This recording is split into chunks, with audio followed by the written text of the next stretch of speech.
Christmas. Welcome to another episode of Chad's Beer Reviews. Now, of course, you know I was going to do a Christmas-themed beer for Christmas Day.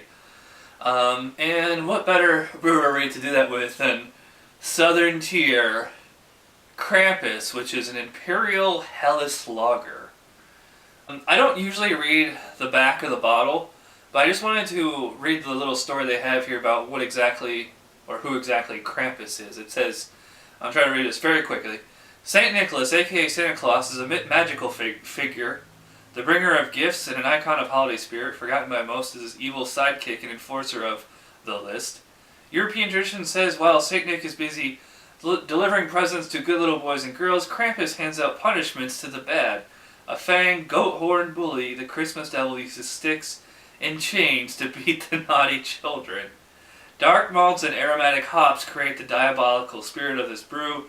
It is finished with lager yeast and aged cold for no less than 30 days. This Imperial Helles Lager will warm even the coldest hearts. This season, replace the cookies with a bottle of Krampus. If he happens to pay a visit, toast him with this devilish brew. Merry Krampus to all and to all a good pint. And just the information right here, 9% ABV, not too high. That's a lot less than the 14% Santa Claus. 20 degrees Plato, 2-row pale malt, debittered black malt, Munich malt, caramel malt. For kettle hops, they got Chinook and dry hops 𝓂𝓻𝓬𝓻𝓲𝓷. And it's interesting that they say serve this at fridge temp, and it says snifter, but it looks like a tulip glass to me. You know, to drink this cold. I don't think I've ever drank a lager out of this tulip glass before, or any tulip glass before, for that matter.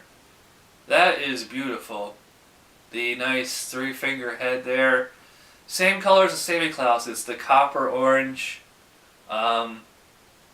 It is clear like a lager, you know.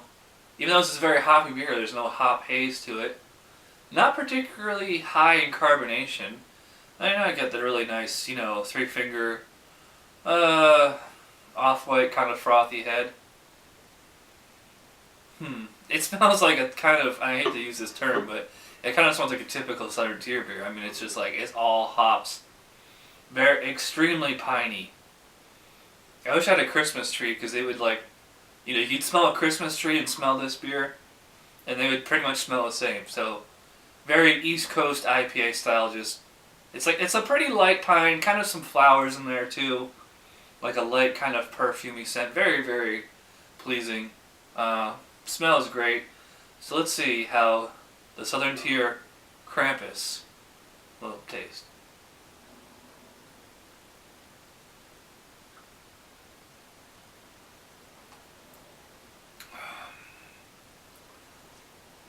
Oh, yeah, that's good. I mean, if I was drinking this blind, there's no way that I would ever put my finger on that this was a lager. It is just so much like, it's like a double IPA. Because it's pretty much just all hops.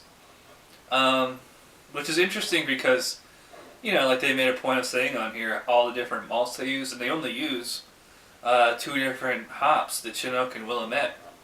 A nice piney, resiny, almost stickiness up front and across the middle. Finishes with like a distinct bitterness, and I get some malty sweetness in there to help balance it out. It's kind of one of those thicker, syrupy type hoppy beers. Very interesting aftertaste here.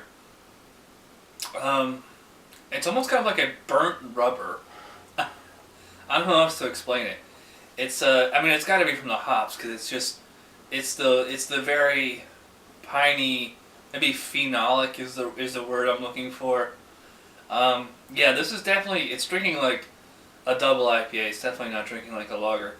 Completely different beer than the Santa Claus. Yeah, so far this is a really good beer, especially considering that it's an Imperial Lager, not an IPA. So I'm going to sip on this, and I still got a lot more to go in the bottle here, so we'll be back with my final thoughts on the Krampus. Alrighty, we're back, finishing the Southern Tier Krampus. Actually, I still got a little bit more to go. Really impressed with this beer. You know, like I said, if I was drinking this blind, there's no way I would know this is a lager. It just drinks like such an an IPA type beer. But anyways, final thoughts for Southern Tier Krampus. I really like this beer. It is coming so close to being a perfect beer for me, but the only thing that's holding it up is that I can't get over that kind of burnt rubber kind of aftertaste. I mean, it's not that strong, but it's enough to notice. The hops definitely linger here, but they do not really dry me out. It's almost kind of like a syrupy richness of hops, like I think I've made this analogy before, like a very bitter syrup. Drinkability on it though is actually quite good. You know, this goes down surprisingly smooth. The mouthfeel's not too intense. Then again, I'm a hophead, so if you're not a hophead, you might find this like ridiculously bitter. I don't know what the IBUs are. If I can find that out, I'll post that in here. But this would be a great beer to have with spicy food or steak or something like that. Yeah, so 9 out of 10 for the Southern Tier Krampus. It's an excellent beer. By far the best lager I've ever had. That's for sure. Yeah, so big ups to Southern Tier for just doing another amazing job with an Imperial beer. And I guess that does it for this review. So thanks for watching. Hope everybody had a Merry Christmas. What sucks is I already made my best top 10 best beers of 2010 video, but this will be on there as an honorable mention. So thanks for watching. I'll see you guys next time. Happy holidays.